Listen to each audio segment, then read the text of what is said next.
Assalamualaikum warahmatullahi wabarakatuh. Gua mewakili segenap awak Total Politik mengucapkan selamat Hari Raya Idul Fitri. Semoga amal ibadah kita diterima oleh Allah Subhanahu wa taala. Amin. Buat yang gak puasa, semoga semakin merasakan nikmatnya Ramadan. Kan makanan-makanan enak banyak keluar kan pas bulan puasa, pasti lo juga menikmati. Ya, semua kita akan merindukan kembali bulan Ramadan. Sebelum gue menjadi al-ustad menjelaskan ayat-ayat, mending gue kembali kepada hal yang biasa gue omongin di YouTube channel Total Politik. Oke, kali ini gue pernah bahas di video sebelumnya masalah kisruh paksaan penggunaan jilbab, yang mana itu melibatkan SMKN 2 Padang ketika itu, dan gue pernah bilang bahwa harusnya persoalan jilbab ini dapat diselesaikan di tingkat pemerintah daerah saja. Tidak usah pemerintah pusat terlalu banyak atau terlalu jauh mengintervensi persoalan ini. Kalau gue sih yakin di tataran aturan di pemerintahan di Sumatera Barat tidak ada pemaksaan penggunaan jilbab bagi kalangan non-Muslim.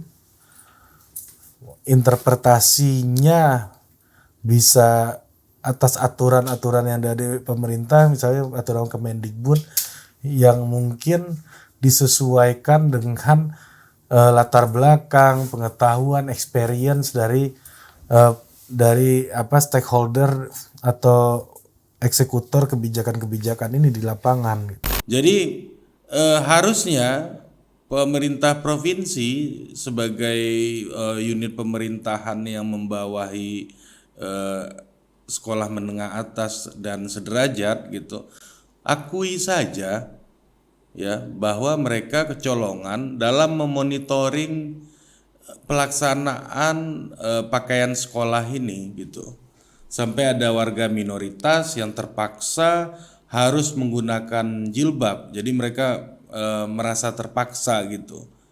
Jadi kalau udah ada merasa terpaksa berarti ada sebuah upaya untuk memaksakan gitu. Sehingga yang terjadi adalah intervensi semacam SKB 3 Menteri ini dimaknai sebagai upaya untuk menghancurkan keyakinan kedaerahan, menghancurkan kesadaran kedaerahan yang jauh lebih tumbuh lebih cepat mengalahkan kesadaran kebangsaan kita. Ini jelas bertentangan dengan prinsip konstitusional yang mendasari berdirinya negara kita gitu. Nah, habis ini gimana gitu? Harusnya sih perkuat aja monitoring dan pengawasan biar tidak ada lagi guru atau stakeholders pendidikan yang salah tafsir. Jadi undang-undang peraturan ini salah ditafsirkan di tingkat lokal gitu. Dan kemudian pemerintah daerah harusnya mengawasi tafsir dari pegiat-pegiat atau pelaku-pelaku sektor pendidikan ini gitu. Gue ini 17 tahun udah sekolah di Sumatera Barat ya. Jadi paling enggak yang menggunakan pakaian muslim itu sejak gua kelas 1 SMA tahun 2004 lah ya. Jadi sejak tahun 2004-an itu semuanya pakaiannya udah kayak sekarang. Yang perempuan menggunakan baju kurung pakai jilbab, dan laki-laki ya kayak biasa sih. Nggak mungkin dong laki-laki pakai baju kurung juga. Jadi perempuan menggunakan jilbab dan pakaian dalam gitu, baju kurung, dan semuanya berjalan baik-baik aja. Banyak teman-teman gue dari kalangan minoritas yang bahkan dengan sukarela pakai jilbab karena merasa risih, berbeda sendiri. Tapi orang-orang pun saling mengingatkan jangan sampai penggunaan jilbab itu membuat stakeholder pendidikan dirugikan, bahwa mereka seolah-olah dipaksa gitu. Itu udah ada kesadaran dari dulu gitu. Nah, inilah yang menjadi persoalan gitu di Sumatera Barat. Dan ujungnya ya seperti yang kita tahu, adanya SKB 3 menteri ini yang menjadi solusi dari pemerintah, ya dalam hal ini pemerintah pusat, agar pelarangan pemaksaan penggunaan baju atau pakaian ibadah, pakaian umat beragama tertentu di sekolah-sekolah negeri gitu. Jadi SKB 3 menteri ini mencoba untuk mengintervensi gitu apa yang sudah disepakati di tingkat lokal ini, dan yang mana hasilnya pastinya kelompok-kelompok yang punya otoritas di tingkat lokal akan menggugat, dan SKB ini digugat oleh Elkam di Sumatera Barat, dan akhirnya mereka memenangkan gugatan itu di Mahkamah Agung gitu. Nah, apa yang kita bisa belajar dari persoalan ini? Ini adalah bentuk kita ini belum clear gitu hubungan antara pusat dan daerah, terutama yang berkaitan dengan batas kelokalan dan mana yang dianggap sebagai sebuah identitas nasional atau nasionalisme. Ditambah di era otonomi daerah ini, identitas kelokalan tumbuh lebih cepat melampaui kesadaran kita sebagai sebuah bangsa yang bersatu gitu. Kesadaran nasionalisme kita itu kalah cepat tumbuhnya dibandingkan dengan identitas-identitas kelokalan gitu. Nah, konsekuensinya gerakan-gerakan yang mempertanyakan legitimasi pemerintah pusat pun tumbuh gitu. Bahkan didukung oleh berbagai macam pihak eksternal, dan ini yang menjadi keriuhan gitu. Nah, ditambah lagi kita punya sejarah panjang yang kita lihat di Aceh dan Papua ya, yang berkaitan dengan dukungan dari pihak eksternal tadi juga tidak lepas dari Aceh dan Papua yang masih, terutama Papua yang masih panas hingga hari ini. Kemarin Presiden baru saja berbicara masalah pasukan setan ya yang memberantas KKB itu. Nah, jadi ada faktor historis juga di mana Sumatera Barat merupakan daerah yang masuk dalam salah satu list sejarah masa lalu yang cukup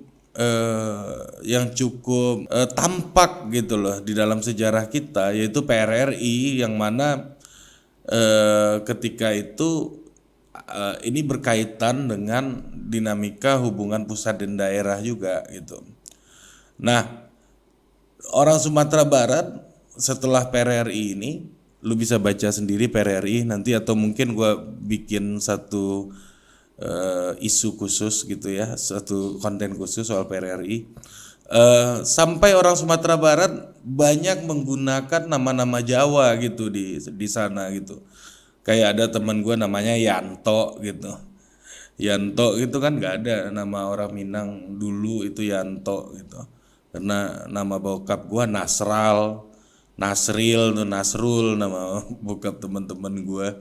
Nah, nama-nama Yanto ini terjadi setelah PRRI, yang mana alasannya kalau pakai nama Jawa bisa untuk jadi diterima jadi PNS gitu.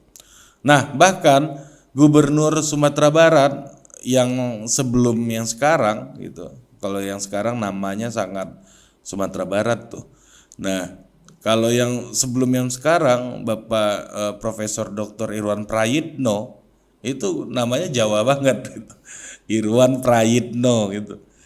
Gak mungkin tuh nama orang Ambon Irwan Prayitno tuh kan, pasti orang mikirnya Jawa gitu. Nah, karena apa? Ini konsekuensi adanya sebuah peristiwa historis gitu di masa lalu yang terjadi cukup panjang ya antara hubungan pusat dan daerah gitu. Ini bahkan nih dalam studi lain yaitu sosiologi perkotaan, gua kasih tahu aja buat pejabat atau Pak Menteri gitu yang ngeluarin SKB ini yang tidak sempat membaca gitu. Nah, salah satu peneliti klasik gitu ya, penelitian klasik soal sosiologi perkotaan itu ditulis oleh Hans Dieter Evers. Dia seorang sosiolog perkotaan dari Bielefeld University di Jerman, dan dia meneliti soal perkembangan kota-kota di Asia Tenggara. Di Indonesia itu di dalam buku utamanya itu ada 2 kota yang menjadi studinya. Yang pertama itu Padang, yang kedua adalah Jakarta.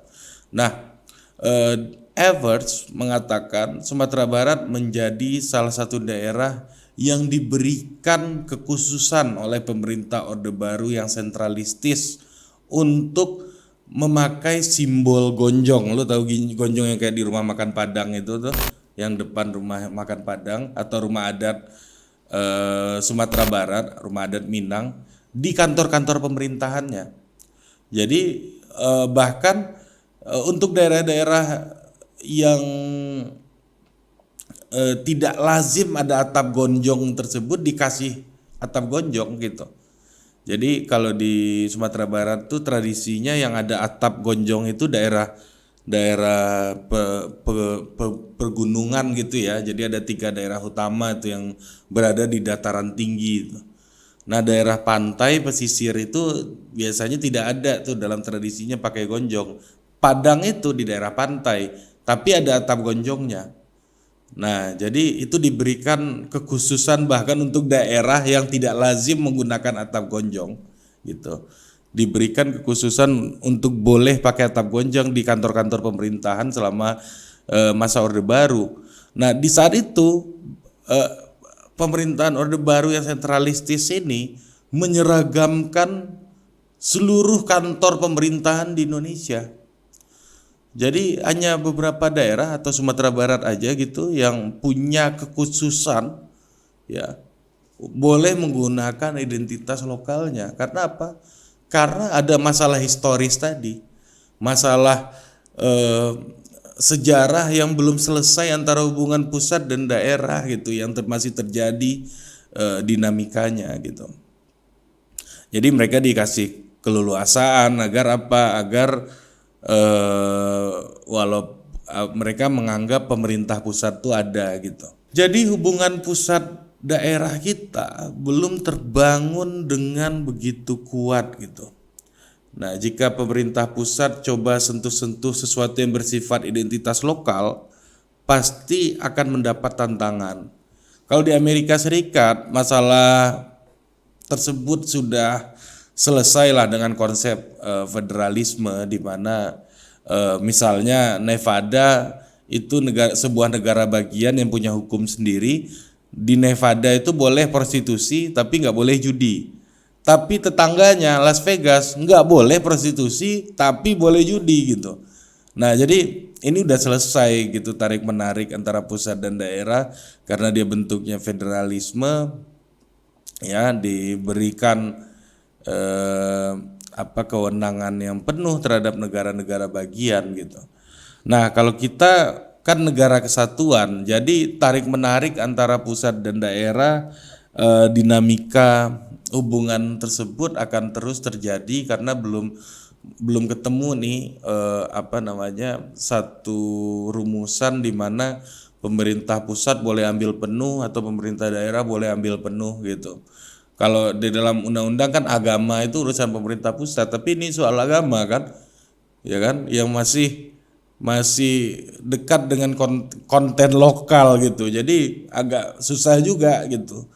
Kalau moneter oke lah, kita berikan ke pemerintah pusat semua. Pertahanan masih 50-50 lah kan, karena pemerintah daerah juga ya kayak pemerintah Papua pasti pusing juga ngurusin gerakan-gerakan OKB ini gerakan misalnya kayak organisasi macam OPM ini pasti pemerintah Papua juga mikirin gitu, masih 50-50 lah. Kalau soal agama kan juga 100% itu kan harus diurus oleh pemerintah pusat. Tapi ini kan berkaitan dengan kelokalan, belum ketemu gitu formula yang idealnya gitu.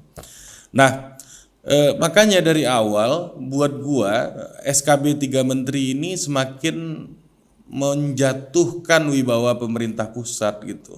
Karena dari awal gua ngelihat ini sangat berpotensi untuk menyulut keributan di tingkat lokal, apalagi itu kalah di MA, kalah di pengadilan gitu. Ya, karena harusnya pakai cara kultural aja gitu selesaiin masalah ini, apalagi ini kan persoalan kultural. Nah, SKB ini tidak sensitif melihat posisi Pak Jokowi sendiri yang kalah telak di Sumatera Barat kemarin gitu. Nah, gua sih melihat juga ya harus dibatalkan SKB tersebut, balik ke aturan lama lagi gitu.